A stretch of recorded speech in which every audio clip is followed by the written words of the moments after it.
This episode is brought to you by Kia's first 3-row all-electric SUV, the Kia EV9, with available all-wheel drive and seating for up to 7 adults, with a 0 to 60 speed that thrills you 1 minute, and available reclining lounge seats that unwind you the next. Visit kia.com/EV9 to learn more. Ask your Kia dealer for availability. No system, no matter how advanced, can compensate for all driver error and or driving conditions. Always drive safely.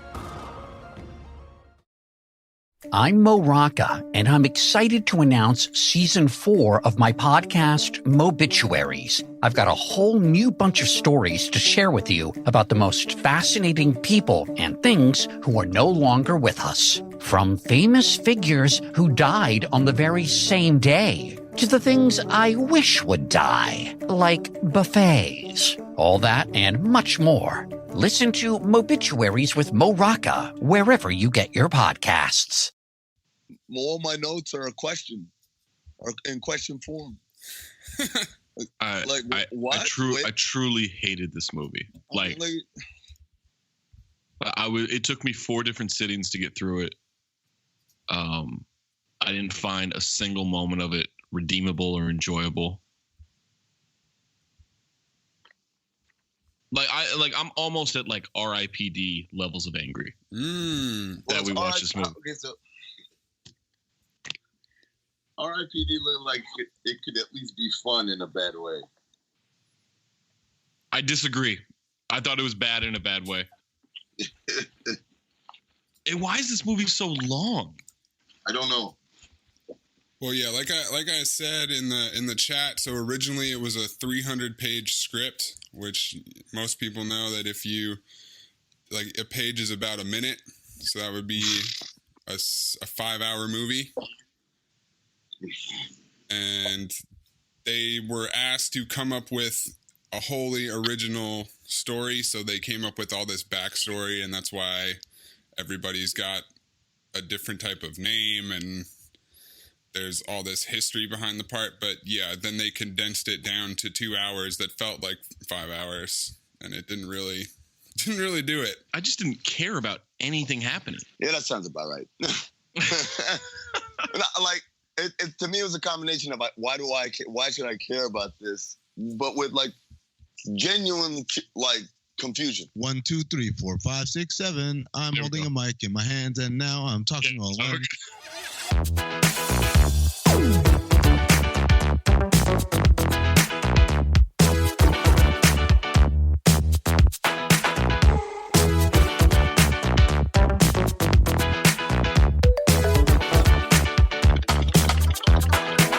Welcome to Cinephobe, the podcast where we break down the movies you're afraid to admit you love. I'm Zach Harper, joined by Amin Hassan. Anthony Mays produces this show. We talk bad movies that we don't think get enough respect. That is not today's episode. That is definitely not. Today's episode is the 2015 sci-fi thriller, Jupiter Ascending.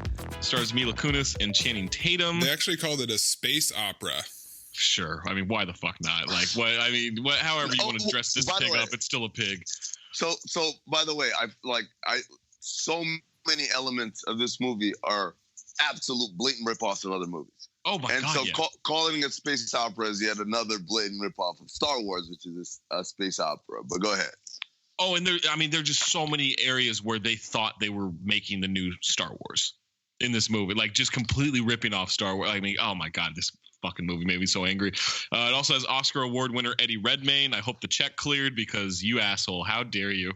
Not to mention also Ned Stark. Ned Stark is in this movie, directed by the Wachowski brothers. That's how you say that name, right? It's just the Wachowskis now, but yeah. Okay, just the Wachowski. You may remember them from making The Matrix. Oh, that abomination of a movie, yeah.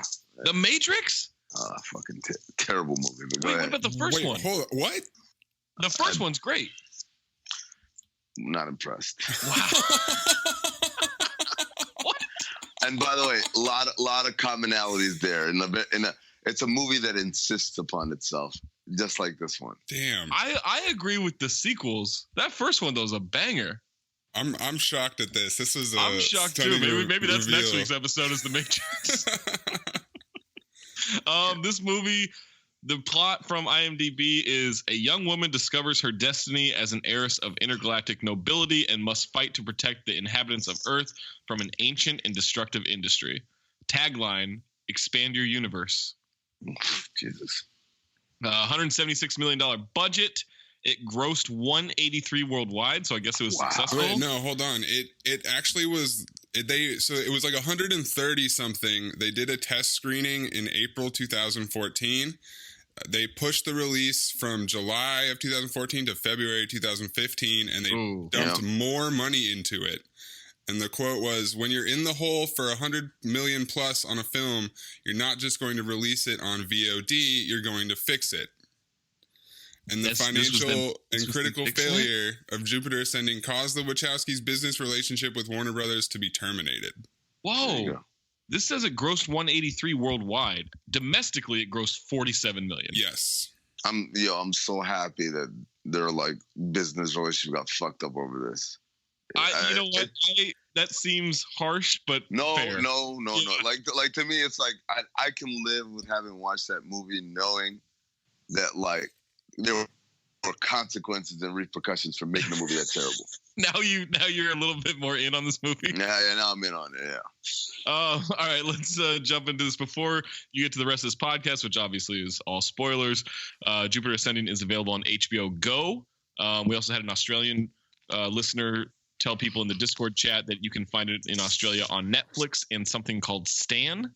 Okay. No, Stan Van Gundy comes and like shows you a tablet for 2 hours and 20 minutes or however long this fucking movie is, but Australia that's how you is can advanced. Yeah, it really is. I mean, he's free. You know, he doesn't have shit to do.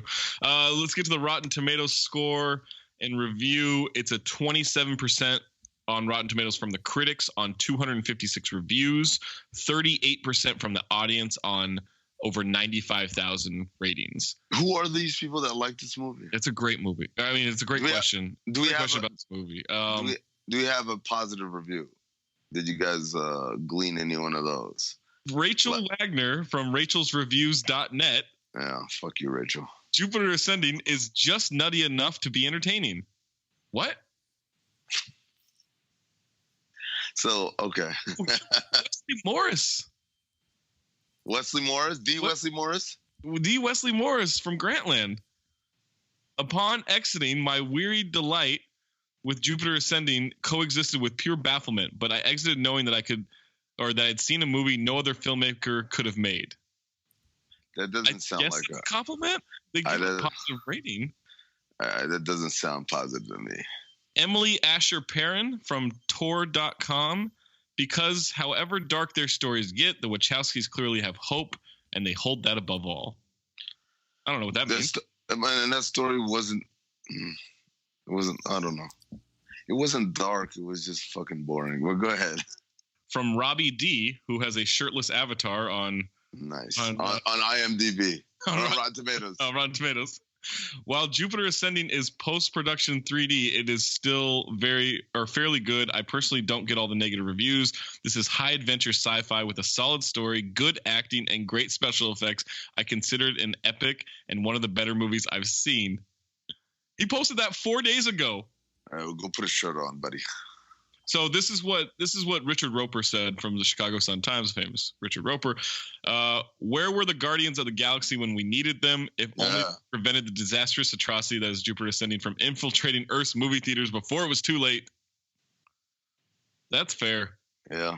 No, I'm like, I hope Thanos can snap his fingers and make that shit disappear. We had a couple of comments from the Discord that I wanted to pluck. Our guy Motez said this movie seems like one I need to replenish the gummy supply for. Leslie said there's so much whispering and eyeliner in this movie. Yes. There's a lot of eyeliner. It reminds me of the scene in Semi-Pro where he's like, we're going to be on TV. We got to make it pop. We have to wear eyeliner. And then the Marietta Mangler said 25 minutes in and I'm completely lost. And that's when White Shakim responded, that was about where I stopped. So I don't know how many of you got through this movie. If you didn't, that's the right move. I mean, all right. So let's just get into the stupid ass plot of this. It starts out with a Russian astronomer who. Well, he's actually British, right? But he lives in Russia, whatever. Oh yeah, right. Like here's the thing. There's so much of this movie that is when you say, so when May says, it was actually 300 pages and they had to condense it. Usually what ends up happening is you have these massive leaps in logic and stuff because like they have to get rid of the exposition, right? This movie had more meaningless exposition than any movie I've ever seen. Like, who gives a shit where he was from or how he died or any of that stuff? Like, okay, so her father is a British astronomy student living in St. Petersburg, Russia. None of that matters. It doesn't matter. Like, I don't know why I'm even explaining it right now. And he falls in love with another student at his Russian university. They get married. She's pregnant. He's got a telescope. He loves looking up at the stars. That's his big deal in life. And then for some reason, the Russian mob barge into their house looking for money. And when they don't find any, they decide to just take random items, including this man's telescope. And why, you might say to yourself, well, here's the deal. Like, literally, these thugs come in and, like, throw this dude's pregnant woman around, throw him around. He don't say shit. They grab the telescope, and my man, like, starts begging him. No, not the telescope. It's the last straw. I mean... Leslie in the Discord said, imagine showing up in heaven and the creator looking at you sideways because you couldn't give up your telescope. So he gets popped. Mom has a baby. On a boat. Has a baby on a boat to America because it's apparently the 1920s. And Ellis Island is still open. And then there's a little, like, monologue from... Meg Griffin, whose name always escapes me. Yeah. Sorry. It's all right. All my notes say Ned Stark, so. Yeah, so it's like she says, like, I was born with Jupiter rising on the da-da-da, and my aunt told me that means that, like, I'm destined for great things. And also, I'd find true love. And I was like, what the fuck? Like, who in the writer's room said, nah, hoes like to find love, man. You got to throw some shit like that. Well, that's the thing about this whole movie. This whole movie is supposed to be, like, female empowerment, but the whole time it's just damsel in distress shit. Very damsel in distress. Yeah, like, the whole time, like, I'm supposed to believe she is this heiress to galaxies, right? To planets, and the whole time I'm just waiting for a man, like, for Channing Tatum to. I can't even say a man to save her because he's a fucking dog, apparently. Well, she loves dogs though, so she does love dogs. All right. She's named Jupiter.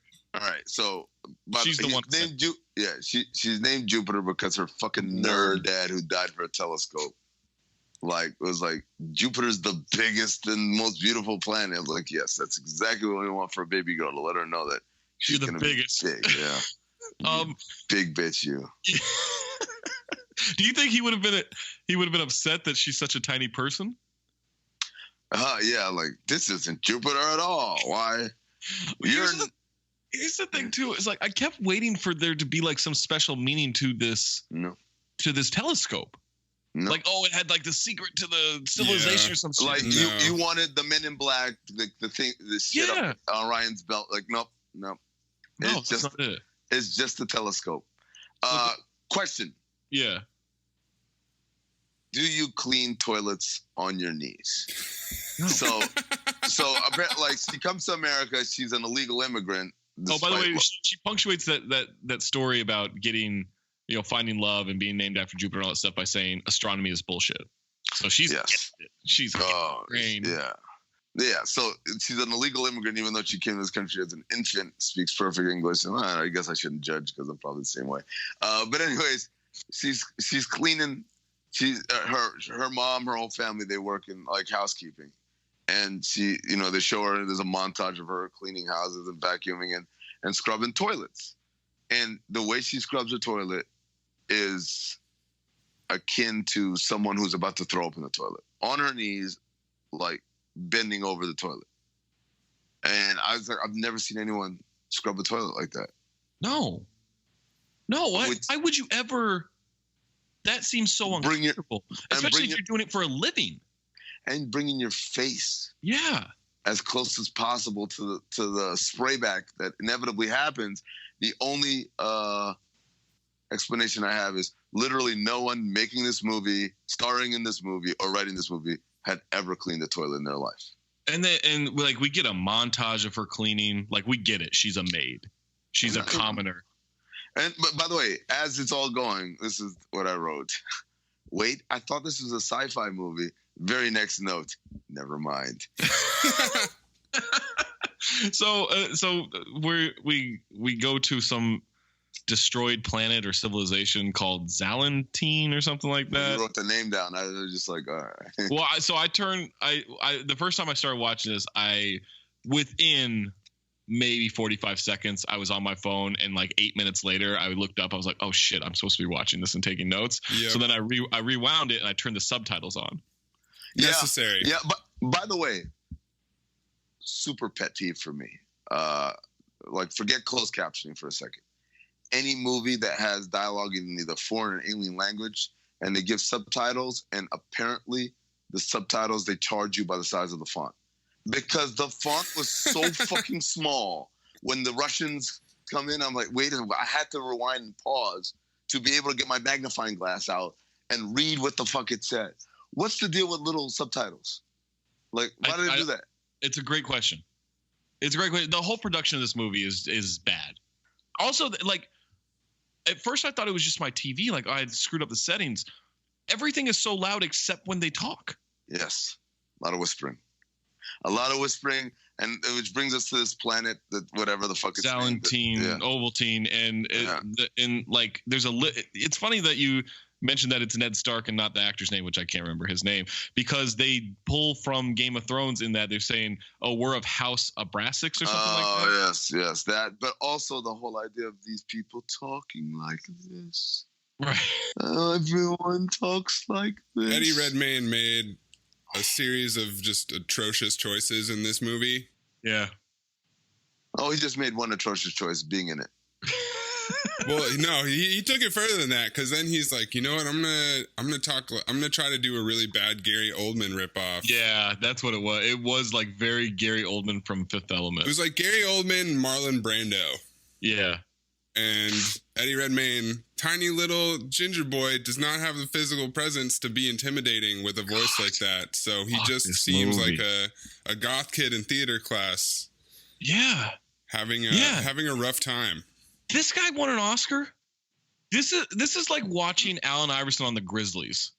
Like, you were an MVP? Oh, man. I think that the way it stacked out was that he made this movie before he made The Theory of Everything. Okay. So, but like, if he had any clout at all, this movie never would have come out, because he's so bad in it. He's so awful. So apparently, like, we find out that these siblings, what is it? There's Bellum, Khalik, and Titus. Khalik is the girl, and Titus is the like Chuck Bass wannabe guy or whatever. Yeah. Yes, Chuck Bass. Good reference to it. And so they essentially go through and destroy planets. Like they like kill societies. Yeah. And like they allude to what we find out later is the big twist or whatever. But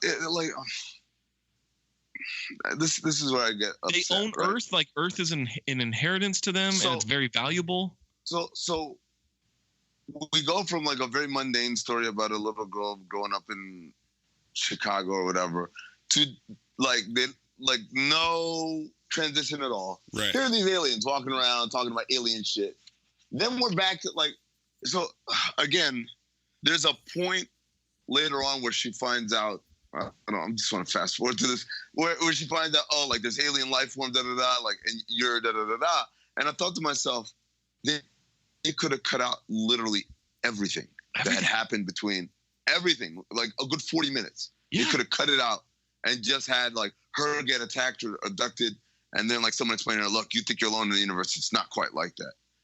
But alas, no, they gave us inconsequential detail after inconsequential detail after inconsequential detail. Like, for instance, let me start with the question. Wait, so what's up with these aliens? Why do they want to kill a random white girl, Elizabeth Dunleavy? Right. Dunleavy, right. That's right. never explained. Right. Oh, wait, you talking about her friend? Yeah, the So blonde. she used her friend's name to go to the egg harvesting clinic.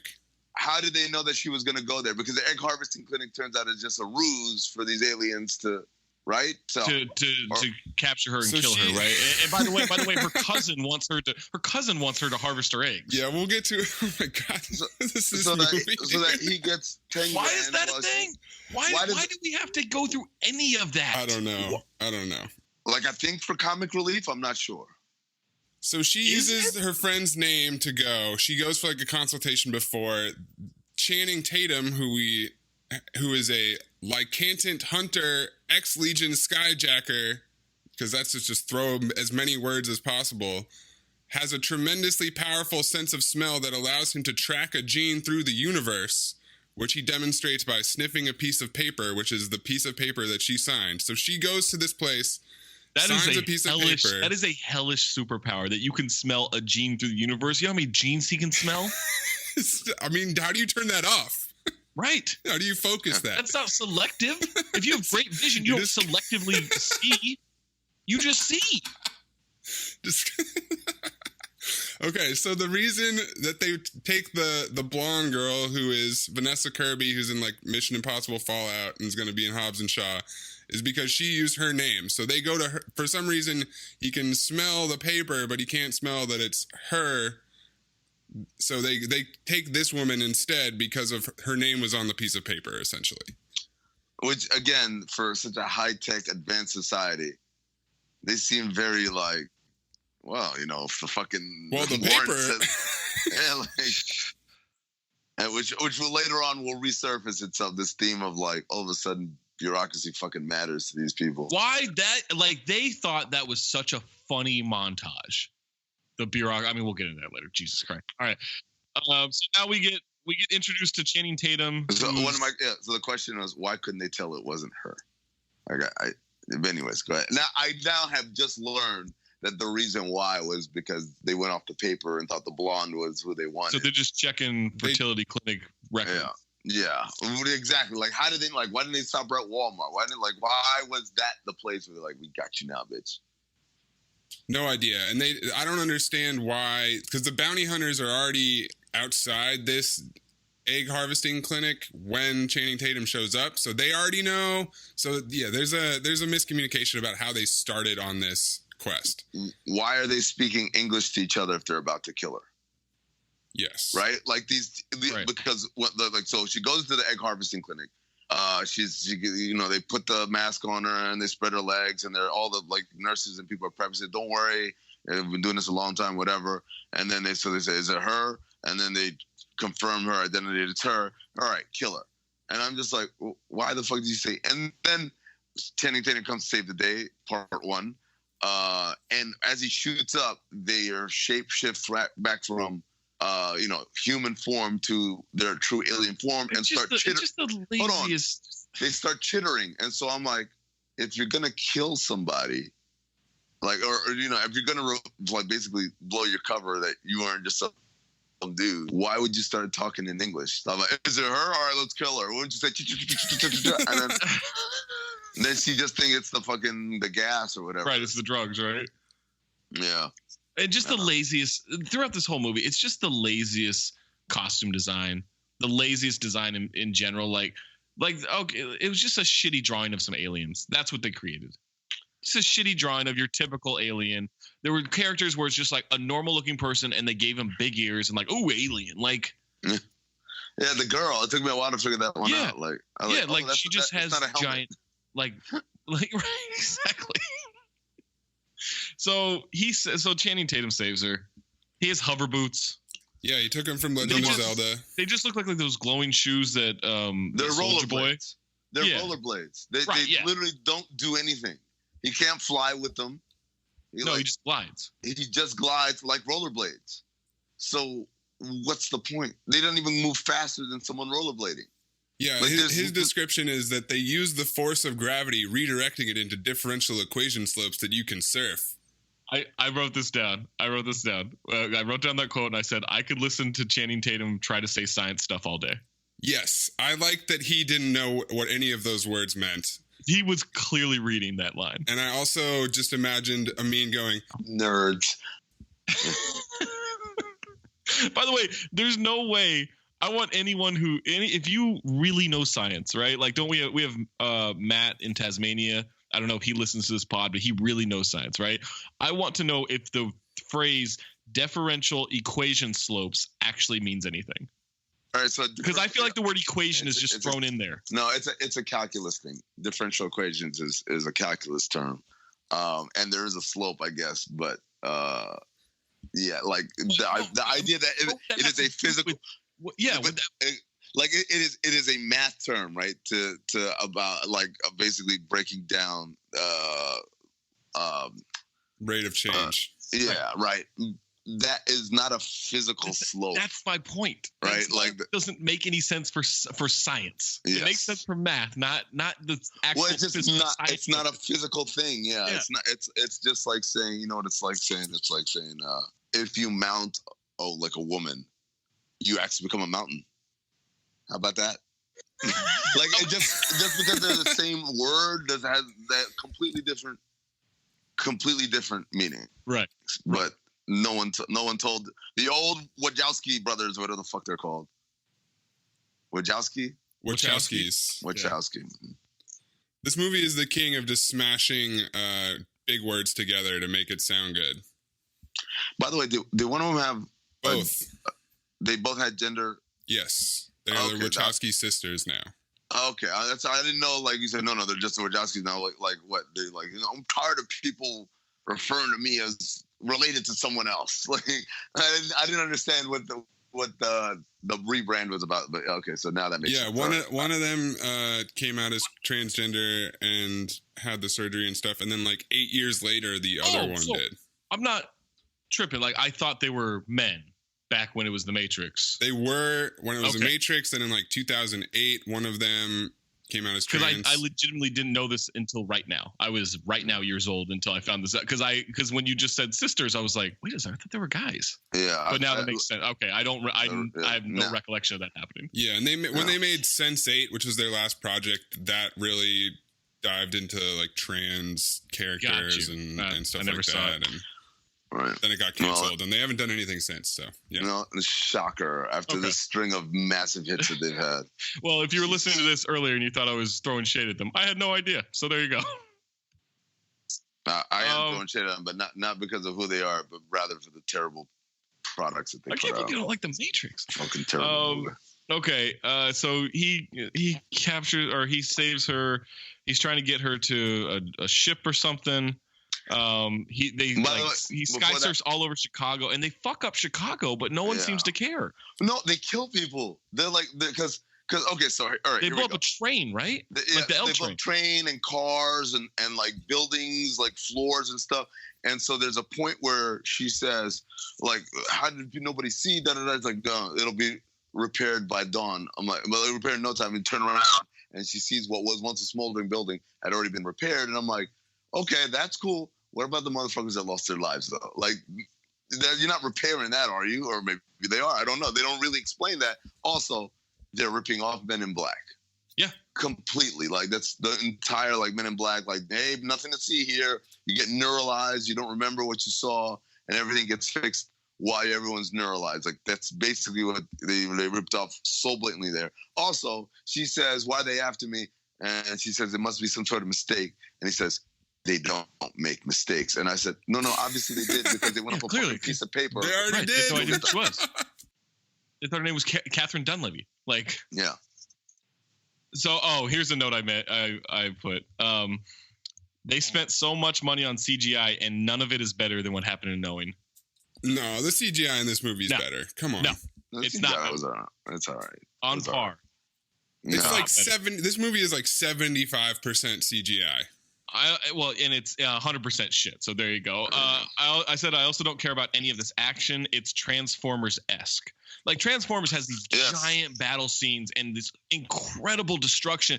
And the whole time, the only thing I've ever cared about watching the Transformer movies with the action scenes is I just start thinking, how much infrastructure? Like how much is going to cost to fix this infrastructure? Right? Like I'm trying to figure out like how many billions of dollars to fix these cities when the Transformers are fighting. I'm not looking at like, oh shit, Optimus Prime just clocked him or something. You know what's even worse for me? I'm just waiting for it to be over. Like just and let's get back to dialogue because you got to explain some shit. I don't need this action porn. Yeah. No, because it's not action porn. It's like watching bad porn. If you ever watch bad porn, you know what I mean. Yeah. Like you just get it over. Just go ahead and finish. Like for a second here, let's go back to her cousin Vladi, who he's the one who wants her to sell her eggs. And she needs money to buy the telescope off eBay. For 15 grand, she's going to sell her eggs for 15 grand. He's going to take 10 grand because he has, quote unquote, big plans. But then he goes ahead and buys a TV, an Xbox, and a Roomba, apparently for 10 grand. That's his big plan. Roomba. So what, an Xbox is what, like $300? Yeah. Like, there's no way that TV is $9,000. No, that wasn't a $9,000 TV. I mean, Roomba's got to be what, $80, $90? I think a Roomba can get to 300, but still, that's really. But I'm just saying, like, what, like, it doesn't make any sense. It's why is that even in the movie? It's stupid. Yes. I have a stomachache.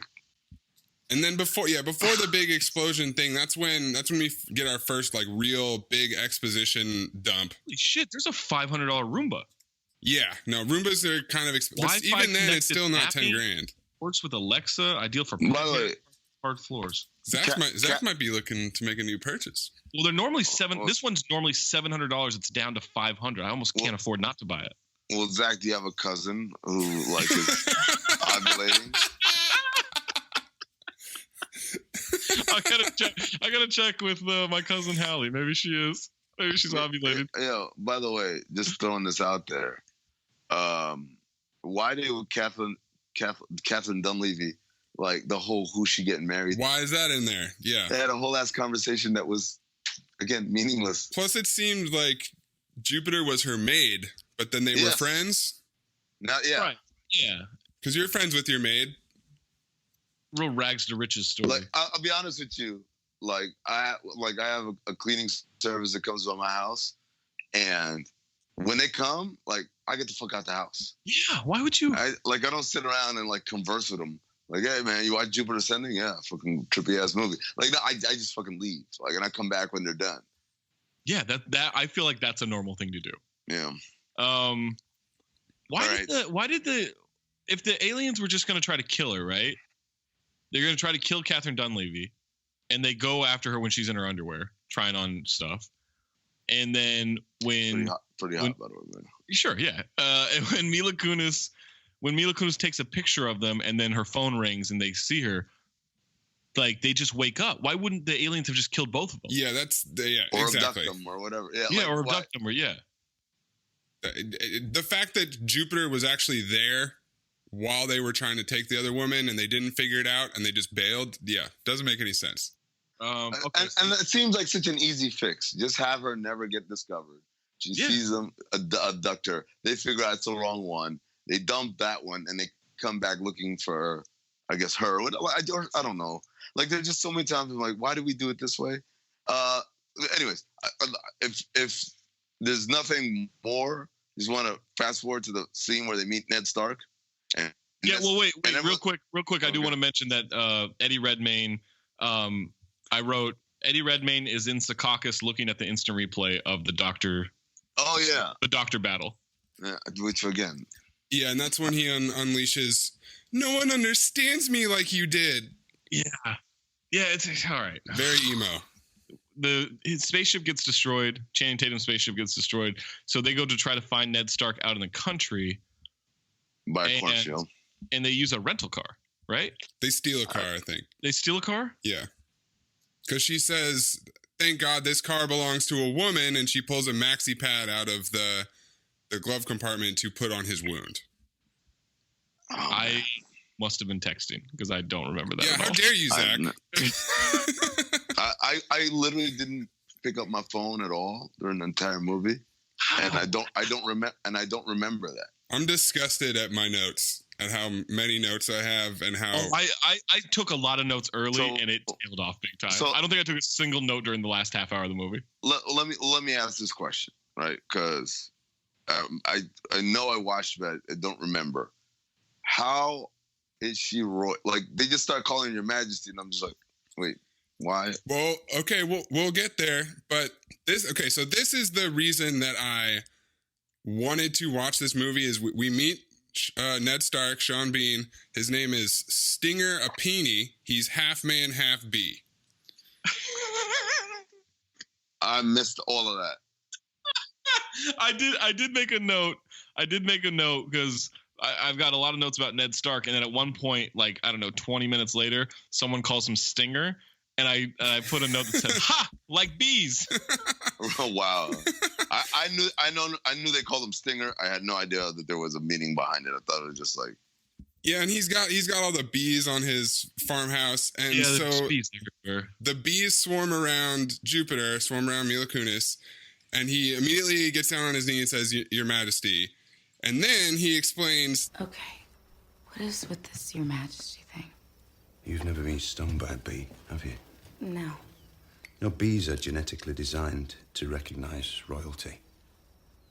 Royalty? Wow. You are in for a surprise when you find out what I do for a living. No, it's not what you do. It's what you are. They sense it. Bees aren't like humans. They don't question or doubt. Bees don't lie. All right, so to which I said, I'm calling bullshit, Ned Stark. Bees recognize royalty? This is the line from the movie that makes me go, what? What does that even mean? Like, that is not that's not a universe that it's been established. That's not a thing. That is not a thing. That is not a thing, right? Like, that is, you want to talk about, like, my man Channing Tatum's fake science? Like, that's fake science, right? Like, that somehow Prince Charles, somehow, like, a bee won't sting him. Like, come on, man. Yeah, this is also the point when Channing Tatum takes his shirt off and then it stays off for probably never about comes back 25 on. minutes. I mean, until he gets excommunicated into space.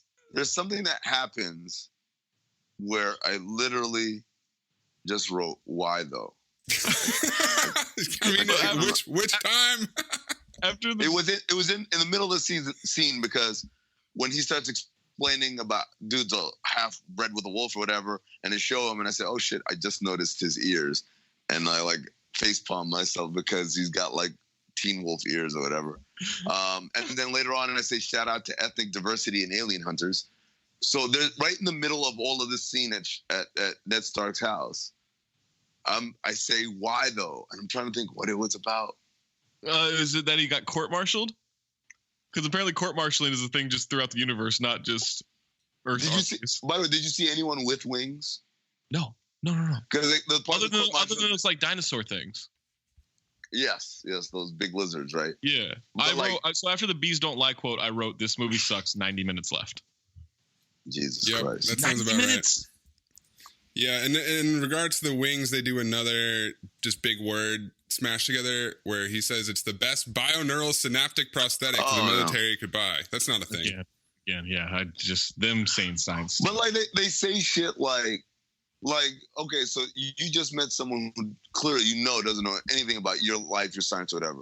Says, "Oh, you have wings?" Instead of just saying best money can buy. You go the best neurosynaptic, like nerds, bro. Like, well, she doesn't know what the fuck you talking about. Man, I hate that shit so much, man. This is getting me so angry. And then at that point, they get attacked. She escapes to the cornfield. Wait, real quick. This is a note that I forgot to get to earlier. Channing Tatum refers to the universe as the verse. Yeah, that was important. I love that. Definitely. I actually did like that. I did like one part of this movie is him calling it the verse. He also called Earthlings terces. Terces. Oh yeah. That's clever. All right, so yeah, it sounds like an ethnic slur actually. You're fucking tercy. Oh, there's a bunch of terces down the block. Hey, we can say that word. You don't get to say that word. That's a hard IE at the end of terces. Yeah. Okay, so they get attacked again by these hunters. then I guess someone paid some of them a little bit higher of a bounty. So they turn on the other people they were helping to capture, kill them, and then capture her anyway to take her back to Khalik. Yes, Khalik. Maybe this was it. When Ned Stark explained that Jupiter's people killed the dinosaurs? Yeah, Ned Stark does a lot of exposition here, and he says that humans are actually 1 billion years old from a different planet. They wiped out the Sargorn, which are the dinosaurs. Yes. So that was the point where I said, like, everything between her scrubbing toilets and Ned Stark giving that explanation, that was all meaningless. Yes. Like, they could have... none of it mattered. All of that, none of it needed to happen. Like, she could have been, all right, like, she's scrubbing toilets, she gets attacked, Channing Tatum rescues her from the attack, takes her to Sean Bean, and then he explains, like, okay, that's what's going on, and, like, we would have been good. But no, we had to sit through that shit. Yeah, and it's like 40 minutes. Yeah. No, I mean, I didn't gloss over, like, a small amount of time. That's a massive chunk of the movie was just there. Yeah. I wrote it took us 51 minutes to get to space. Why does that dude talk like that? That's, I guess, Eddie Redmayne. And then, so the Khalik is explaining to her that you're actually my mother, and she takes her to a statue that looks nothing like Mila Kunis. Nothing. That was the like best in the production department. I looked at it, and I looked at Mila Kunis, and then I looked at it, and I looked at the other chick. I was like, is it one of y'all? Is it someone else?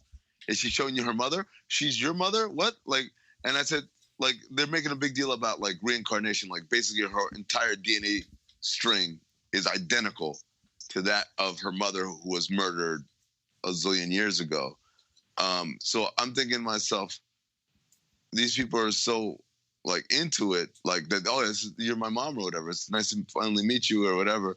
And I'm like, wait a second. If someone is reincarnated but has no memory of that life, is that really reincarnation? Like, the whole point of me being excited my dead grandpa is back from the grave, and, like, is because grandpa, I was like, oh my God, like, what happened? One moment I was telling you a story, and the next, like, I'm waking up now, like, grandpa, you were dead and you've been reincarnated. Not like, who are you, kid? Like, no, I'm from Chicago. Like, no, it's not reincarnation, is it? It's just another person. Yeah, I kind of expected them to do something like they have the mom's consciousness somewhere and they're going to put it in Jupiter's body because she's a genetic duplicate. She's a recurrence or whatever. But no, they literally just say, oh, you look like her. Now you are her. And you inherit everything she had. This movie fucking sucks. Dude, all right, so... I believe I fast forward to a lot of stuff here in terms of note taking because There's a quote where she says, "My bowels are anything but royal." Right, that's where I'm at. Where she's talking to Channing Tatum on this ship, they're gonna take her somewhere else to go meet Chuck. What's his name? Chuck Bass. Oh, Chuck Bass, yeah. From Gossip Girl. Or was it Gossip Girl, right? That was Gossip Girl. Yeah. All right. So anyway, so he's explaining to her like some shit where we're about to go, and you would take this because it wrecks your bowels, and then all of a sudden she gets turned on. Yeah, she's trying to fuck. I'm like, what? But like, where did that come from? Yeah, there's no setup for the love story at all. None. There's no moment. I mean, I guess he saved her a couple of times, but he saved. But like, he says, "I have more in common with a dog than I do with you," and she says, "I love dogs. I've always loved dogs." Like, he talks about like, oh, I've got a flaw like in my genetic engineering. He murdered someone, and like that's why he was like banished to Earth or whatever. Yeah. And he's like, I don't even know why I did it. He just had like a genetic, like I spazzed out basically, could do a genetic flaw in his engineering.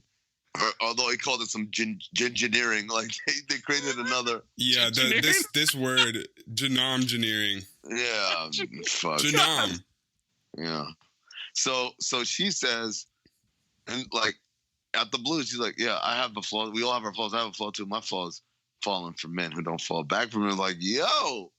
Yeah. No, I wrote. Oh man, you're not much. You're not gonna like this joke. I wrote, she's really trying to fuck this dog. I wonder if they would do it him style. Okay. You've stolen that from someone. I can't remember what it is. It might have been Family Guy. But maybe that is a Family Guy thing. Like, hey, like, you want to do it me style? Do it me style? Yeah, Brian, maybe. Yeah. Yeah. Okay. All right. Purpose to joke. Yeah. So the bureaucracy montage. We go for so I said, why are we getting this montage? So this is a tribute to Brazil, which is the Terry Gilliam movie, and then in case you didn't get it, they even make Terry Gilliam the last bureaucrat dude at the end, who gives her the forearm tattoo essentially. Okay. So it's all just a tribute to Brazil. It's basically ripped right out of Brazil. But it's pointless. It doesn't fit with the story. For this highly advanced technical society, like, y'all are still like getting forms.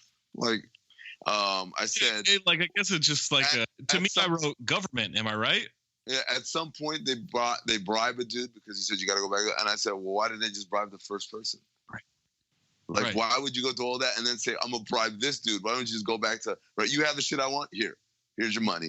And all this is to get her the title to Earth or the title to being queen.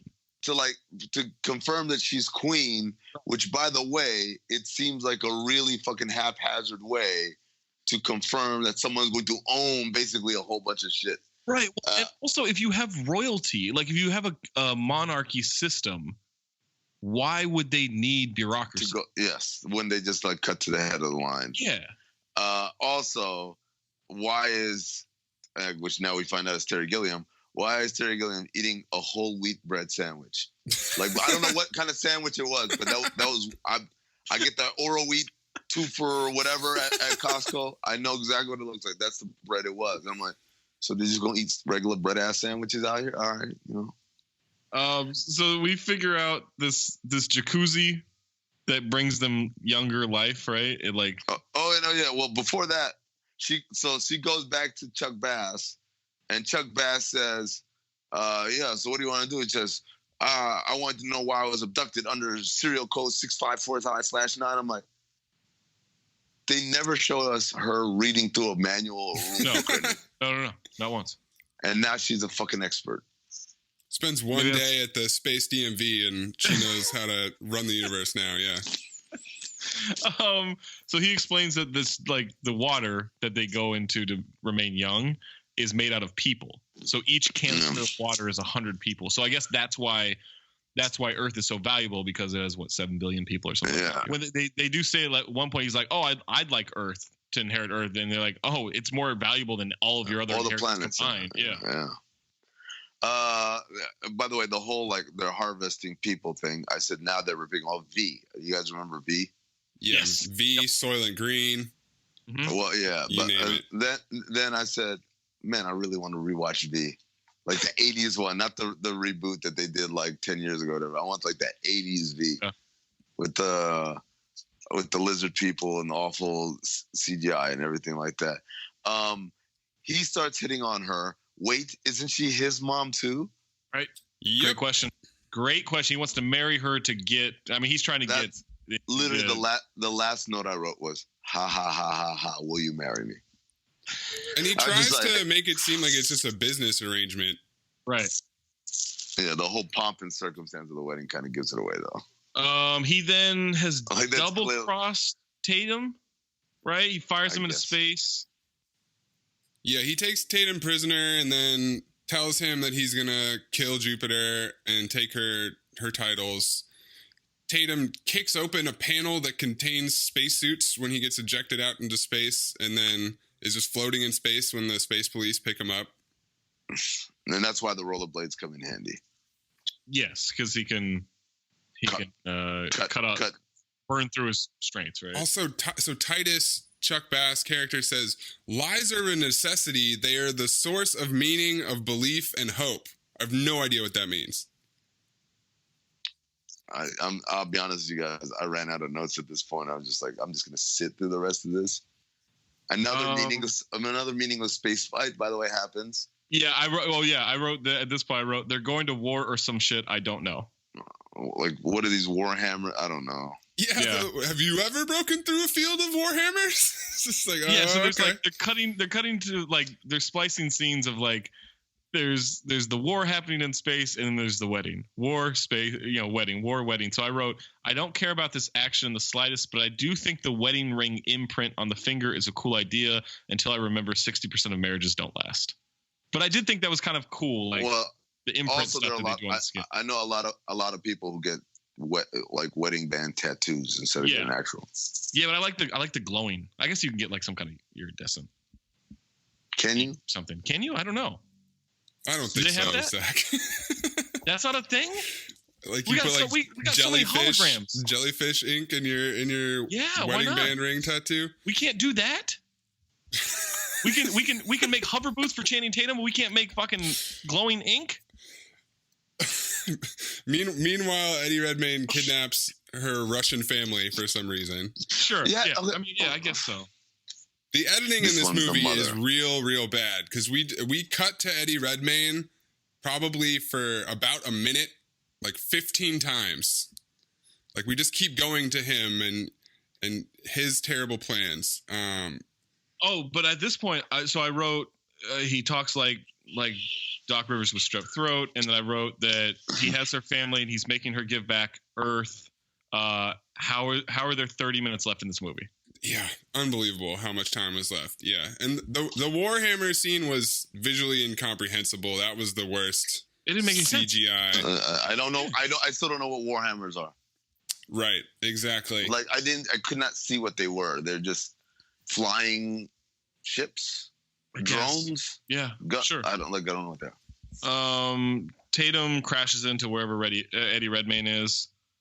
I wrote damsel in distress ass story. I'm not your mother. Tate saves her. Those are my. That's pretty good. Are like, and then I wrote she's back on Earth. Family bought her the gold telescope. Oh my god. That is an excellent description of the last 30 minutes. Yeah. And then I wrote Tate's has wings? ? Because at that point I genuinely didn't know if I had missed that he had wings throughout the entire movie. That's when we were talking about earlier. Wings, with the bioneural synaptic whatever. Even though no one in the movie has wings. Yes. We never meet the military that they were a part of. He just gets his wings back. Yeah. Right. My mother taught me what was necessary to rule in this universe. By killing people? I create life! And I destroy it. Life is an act of consumption, Jupiter. To live is to consume. Now, the human beings on your planet are merely a resource, waiting to be converted into capital. And this entire enterprise is just a small part in a vast and beautiful machine defined by evolution, designed to a single purpose: to create profit. That's the most, I don't know if you can call it emotion, but it's the most he puts into any line in the movie, and it's this whole weird monologue. Like, I get it. There's got to be a certain point where he's doing that movie where he's like, I'm just getting a check, right? I think that he's the type of actor that deluded himself into thinking he was doing something really sophisticated with this part. Natalie Portman was originally cast as Jupiter. That makes sense, I guess. But what? I don't think it matters. Mila Kunis doesn't get to do anything. I thought Mila Kunis, at first, oh, of course, Russian family. They'll have her speak a little bit of Russian. Right. Not once. Not once, no. Not once. I did really enjoy Eddie Redmayne getting kicked in the dick. Eddie Redmayne's way that he holds the knife, where he brings his arm way up in the air, above his head with the knife. Yeah. And then not also the most compact motion. he says, "You're not going to shoot me," and she shoots him in the leg, and then he has another just terrific, terrible throw that reaction. in there too. Throw that in there. God, fuck this movie. Apparently, the date for the wide release of this movie is when Jupiter is at its opposition, meaning it's the closest point to Earth. Come on. No. February 6, 2015. Yeah, the date was, we're dropping this in February. Well, I mean, I'm just going through IMDb's trivia right now. Channing Tatum had to wear a mouthpiece to change the shape of his lower jaw to realistically portray a part canine character. Did not notice. This unfortunately prevented him from closing his mouth and gave him trouble when he had to talk. Didn't notice. So they couldn't just ADR his lines then? Or how about this? Just leave his jaw alone because nobody noticed that the motherfucker was supposed to look like a dog other than the ears. Right. Jesus. I did like the idea that she became one of the wealthiest and most powerful people in the entire universe, but then she goes back to cleaning toilets, except she has a better attitude. Yeah. Because she has a telescope. And she's got gravity boots. She does get her own Legend of Zelda hover boots. That is pretty cool. And a telescope. So, she wins. Rollerblades. They're rollerblades, right. Yeah. Channing Tatum apparently kept most of his prosthetic ears from this film. Cool, dude. I've had prosthetic ears before. Like, they're not worth keeping, but go ahead. Channing Tatum did a Q&A with fans on Reddit, and he was asked what the movie was about, and he responded, "Good question. I have the same one myself." Oh, boy. Wow. Yeah, no, this whole movie went above his head. He just wanted to do the stunts. Wow. All right. Did Tony Medley review this? Hell yeah, he did. Oh yeah, he absolutely did. Tony Medley gave it a 2 out of 10. Okay, he opens the review. Okay for children. It's bad enough to have to sit through over 2 hours of Channing Tatum, or is it Tatum Channing? I can never remember how these two last names fit together. But to do it in what is labeled a science fiction action adventure film that is such high fantasy that it gives you a headache to try to figure it out, that's just too much to ask of a human being of ordinary intelligence. I'm certain that this will be a real hit with a 9-year-old crowd because the 3D is wonderful and the special effects spectacular. But for an adult, the endless chases and fights that make no cohesive sense, whatever, makes one's mind turn off. Not that this is anything to alert media about. It's agony watching Tatum muddle through yet another script. Granted, I guess he's supposed to be some sort of an automation, but that's the way he always appears in all his roles, regardless of what is actually called for. The only reason to see this movie is to watch the 3D and the special effects, but good as they are, they're certainly not worth 127 minutes trapped in the theater with Channing Tatum and the story. He really hates Channing Tatum. Yeah, like that's the funny thing is like that's the most objectionable thing to him about this movie. It's Channing Tatum.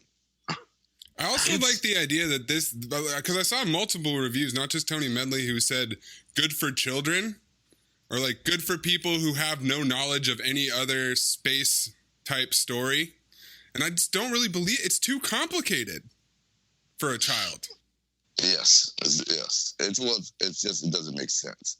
Like if my kid watched this and asked me questions, I would have no answers. I hate when that happens because it seems like I'm just like being like really gruff. Like, nah, I don't know. Just shut up and watch the movie. But like, no, actually, I don't know. Wow. Okay, so now I'm trying to figure out if he has this real hatred for Tatum. So I'm looking at the 21 and 22 Jump Street reviews. Right. 21 Jump Street got an 8 out of 10. He does slander Channing Tatum a little bit in it. 22 Jump Street, 0 out of 10. Wow, I like 22 Jump Street. It's hilarious. I thought it was good. Yeah. Yeah. It's like Horrible Bosses too. It's like all right, like forget about like the just make jokes, man. We're just gonna make jokes. Like, and here's the formula we know worked from the first one. We're just gonna do that again to make it funny. He opens it with, when you see Channing Tatum in a movie, you know you're going to get a wooden performance, an actor with no comedic timing, and one whose every line is reminiscent of Tony Curtis muttering, "Yonda lies the castle of my fada." I love his really old school references, like Tony Curtis. He also compared Eddie Redmayne trying to forget this performance to Paul Newman trying to forget his role in The Silver Chalice, 1954. Yeah, that's what we were all thinking. Jesus. That's what we were all. I'm glad he said it, so we didn't have to. Oh my God. Man, this phobe, right? I'm going file, guys. What? No, you're not. No, you're doing this just to be a dick. No, I'm not. I'm not doing it just to be a dick. I don't know. You would watch. Hold on. Again? You haven't said one positive thing about it. Not a goddamn thing, Mace. But this is a movie that I went to see in theaters expecting it to be terrible, and I'm like, wow, that was pretty terrible. But I don't think I hated it as much as you guys did. Like the experience of watching it.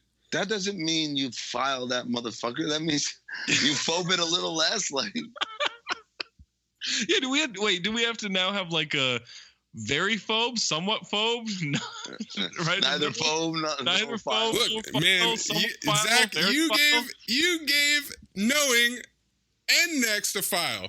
Because I would watch those again. I just watched this movie again, and I would probably watch it again. Yes, probably not next tomorrow, but maybe in like a year. Yeah, sure. I had forgotten about a lot of this. And you want to remember it? Sure. Oh my god! I'm in it for the bees speech. I'm telling you, man. Bees don't lie, Zach. and they recognize royalty. I hope, they recognize royalty. I hope you put that entire fucking bee speech in the middle of this. I'm putting that whole thing in. You know the whole thing. Oh my god. Yeah, oh. You know what? I'm with Amin. I now hate The Matrix too. These are bad movies, man. Wow. These are bad movies. They're just like, oh, look at us. We're so deep. I don't you wish you were deep like us. Like, no, you're not. You just like I won't lie, The Matrix as a fucking, and maybe even this movie. I'm trying to think about like as a concept, if it were done right, could have been a good movie. I definitely think The Matrix could have been way better. Like if they weren't so fucking hell bent on being so cool and mysterious or whatever. It was a lot of like emo. Clothing. Yes, right. But like this movie, I don't know, man. I think I could have made it to where first they wouldn't spend the extra $40 million or whatever to fix it, and B, I could have written it to, or you know what I want to be, honestly? I don't want to write Hollywood scripts. I want to punch up scripts. Oh, that's good. Yeah, I mean the idea that you would be the greatest thing for someone to say about you. Oh, Amin Al-Hassan, best punch up artist in the business. Dude, man, like I'd love to have that job. If anyone listening knows someone who does that, like for a living, let me know, man, because I'd love to talk to them. Like, how do you get into that? How do you get people to?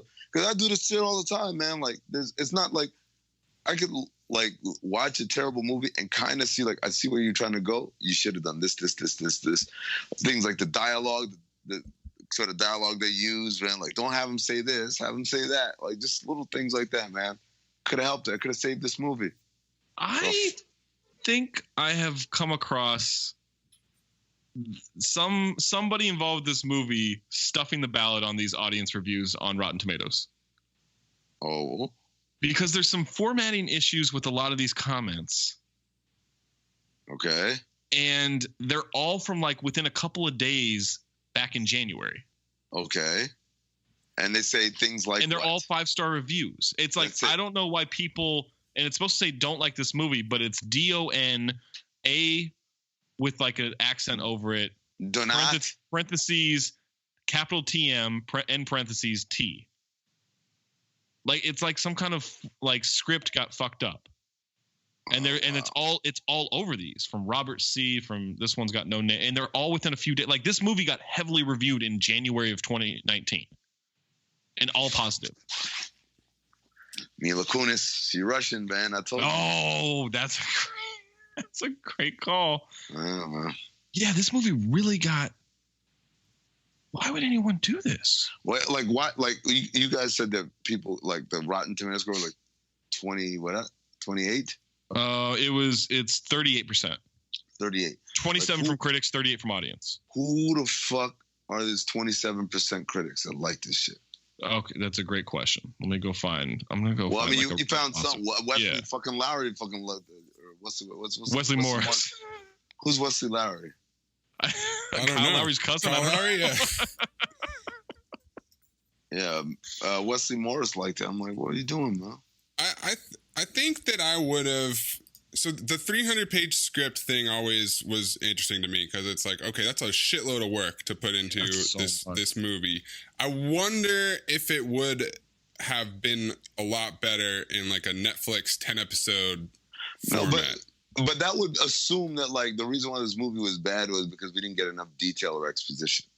Well, I know what you're saying. I know that it's pretty much unsalvageable, but I just think that if they hadn't rushed everything and compressed the narrative like crazy and just exposition dump after exposition dump, it might have worked. But the problem is, like, it's not that, like, my problem isn't there wasn't enough detail to carry the story. My problem is there was too much fucking inconsequential detail. Like, you see what I'm saying? Like, that movie should have been shorter and straighter to the point. If you give it more time to develop, it doesn't feel as inconsequential. Maybe I'm sure that no matter what, this would be a. So there was actually a tie-in to why the telescope was important. There was actually a tie-in to why, the idiot cousin wants it. Like there was more, and they're like, guys, like this ain't like we need to shave off parts. So rather than just shave off the part completely, they kept some of it, right? Oh, I know. You like this movie, man. That's fucking amazing. Amin, what's up? From roguesportal.com, Stephanie Cook. Ever wondered what Cinderella, The Godfather, and Teen Wolf would look like if they were one movie? No? Well, too bad, because Jupiter Ascending exists. We gotta get Stephanie up on this pod now. What's to love? The costumes, Space Wolves, the tech, original story, Sean Bean doesn't die, which is basically all he's ever cast for. Wait, this is a positive review? Yeah. I thought like she was trying to be funny. No, she's like genuinely. This thing is called An Ode to Jupiter Ascending. Oh my God. Yo, I need to get off this call, man. Like I'm just, that's how disgusted I am with this goddamn movie. Thank you for listening to Cinephobe. Be sure to share the patreon.com/countthedings. Tell your friends about it. I promise you I'm going to pick a much better movie next week. For Amin Al-Hassan, I'm Zach Harper. I want to point out, I didn't pick this movie. This was me. I thought you did. This was me. I picked Mr. Magoo, son of a bitch. Overruled me, so now we're going to do Jupiter Ascending.